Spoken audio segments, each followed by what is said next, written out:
So, they found it again, have they? I thought we'd taken care of it. The forces of evil are persistent, sir. I'm getting too old for this.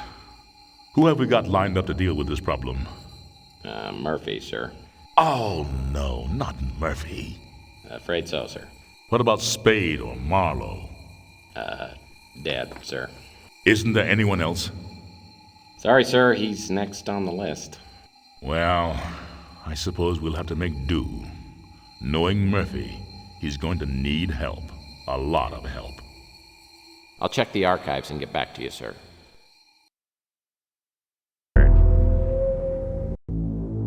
No pestilence has ever been so fatal.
In the moonlight, New San Francisco sparkles like a chunk of cubic zirconium, an island of hollow beauty surrounded by a red sea of radiation. 5 million souls drowning in gamma rays. Some lucky people have a natural immunity to genetic mutation caused by the radiation. I'm one of them. Most of them live in the new city, but I don't. I live among the unlucky souls, the mutants and the destitute, and the wreckage of old San Francisco. My name's Tex Murphy. I'm a private detective. Or at least I used to be. Since my marriage hit the rocks, I haven't done much of anything. I went out tonight for the first time in a week, but all I ended up doing was spending the last of my money on a bottle of cheap bourbon. Now it's past midnight, and I'm staring out of the window of my office on the second floor of the Ritz Hotel. Just like me, the Ritz used to be something. Now it's just another grimy building in a rundown part of town. And I'm almost out of bourbon. My God, Murphy, you look like hell. Really hit bottom, didn't you?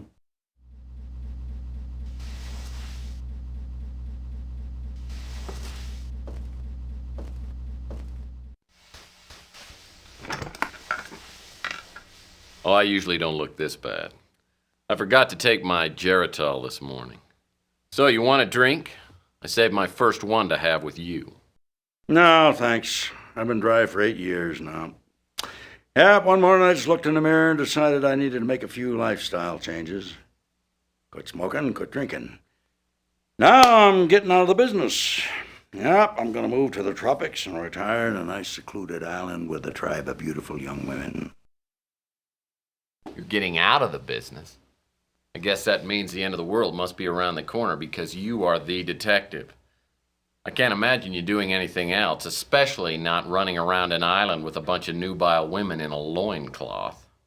Oh, I can imagine it.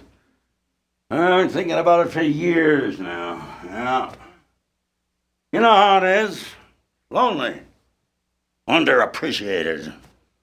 Dangerous. I haven't had a decent night's sleep in 38 years. I tell you, I'm working on a case right now, and that's going to be my last one. Oh. Enough about me. How about you, Tex? How's life treating you? Bad as it looks? Well,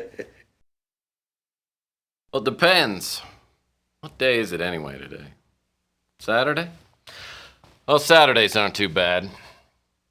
It's normally Thursday by the time I get really suicidal. So what is it you wanted? Just come by to sprinkle a little salt into the open wounds of my pathetic life? No, Tex, you got me all wrong. Nah, just because you turned me in and got me suspended and humiliated me in front of my peers, you sold me out. But that's all gonna pass. See, I quit hating you for that weeks ago. Like I said, I'll be leaving soon, and I didn't want to go with any loose ends dangling there to bother me in my golden years. Hey, don't worry about me. When you tossed me out of the agency, it was the best thing that ever happened. Digging through dumpsters and sleeping in abandoned speeders, you helped me learn a great lesson. Because no matter how bad things are, they can always get worse. So what happened to you? I heard you were doing pretty well there for a while. Did a hell of a job on that Martian memorandum case. What's your problem? You one of those people who can't live with success? Huh?